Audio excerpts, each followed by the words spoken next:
News 13's Larry Barker has uncovered a mistake so basic and so widespread around the city of Albuquerque, it's a head scratcher. And the price tag to fix this big mistake is a steep one. It's a Larry Barker investigation that will have you looking at sidewalks like you've never looked at them before.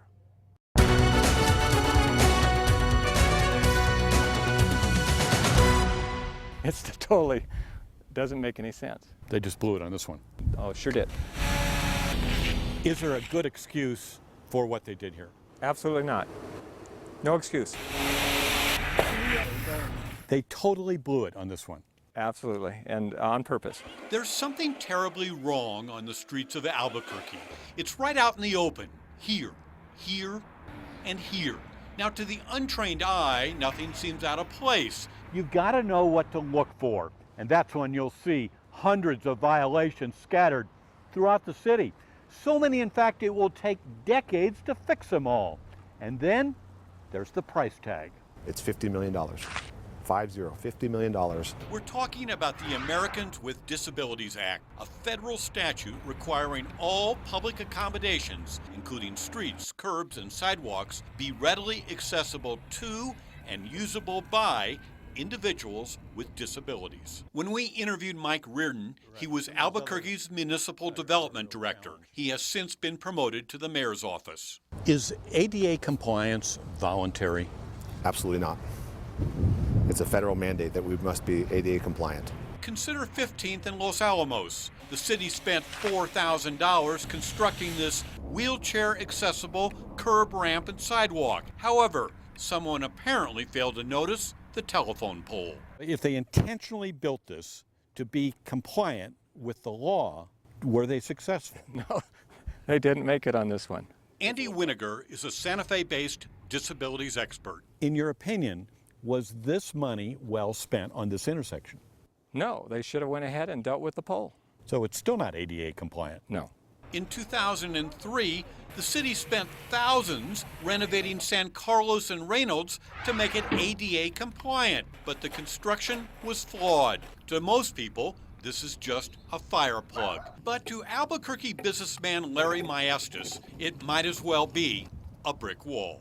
People don't realize that sometimes even just a fire plug like this can be an obstacle for somebody like me, but it is.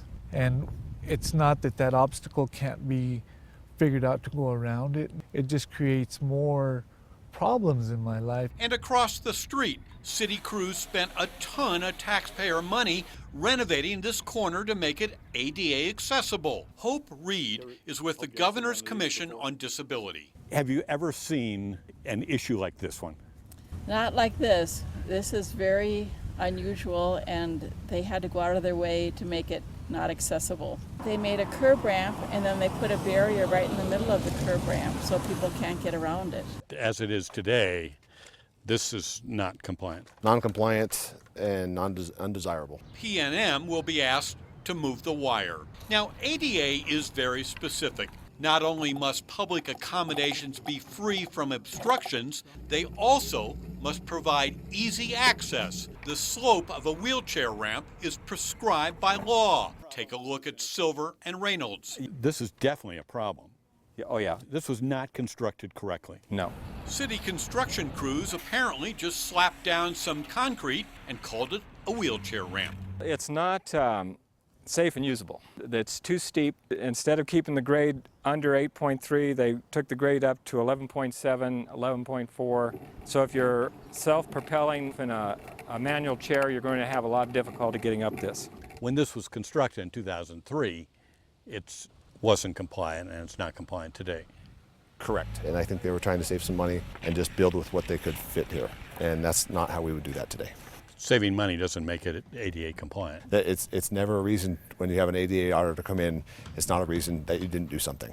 Not only is the slope of a ramp dictated by ADA, so is the width. An accessible path must be wide enough to accommodate a wheelchair or walker. That's the law. For example, this ramp at Pascual and Los Alamos is too narrow. And this summer, city crews renovated Broadway and Cole to make it ADA accessible. Or did they? Brand new construction. Does this comply right here? No, they're they're out. You can't get a wheelchair through here. This is 28 inches only. So you come off the street here, you're stopped. How about 12th and Gold? There's no way that this ramp is compliant.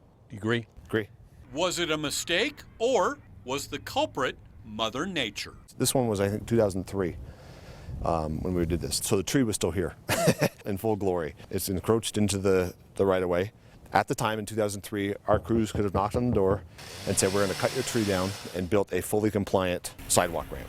At the time, their judgment call was, it's a tree, we want to keep it, let's build around it.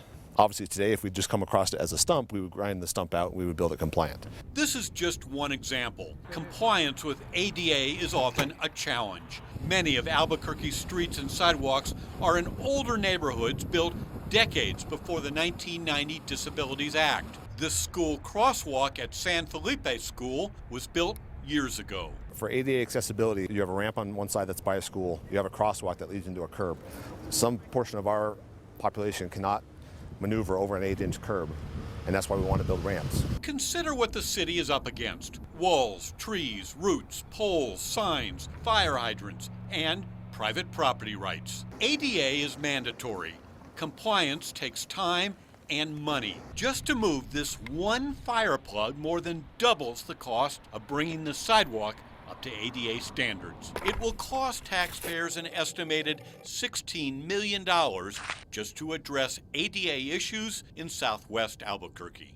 If somebody could switch my life for 1 week, live in a wheelchair for a week, and go through the world the way I have to live there, and try to figure out how am I going to get past this obstacle, or how am I going to get up this narrow ramp, then they would see the world a lot differently. Since ADA became law 24 years ago, much of Albuquerque today is compliant. However, the city still has a long way to go, and there simply isn't enough money in the budget to address the hundreds of violations still out there. So why should we care about the Americans with Disabilities Act? And why is this federal law so important? Just ask people like Anthony Carriaga and Santos Barros and Larry Maestas. I should be able to be just like you, just like any other person that comes down here, be able to walk down any street, go through any door, go up any ramp, and have equal access just like everybody else. Larry Barker, KRQE News 13. We have much more to this story online at krqe.com, including more on the Americans with Disabilities Act and regulations. Also, an interactive map of all of those locations Larry showcased in tonight's story. They are all online at krqe.com.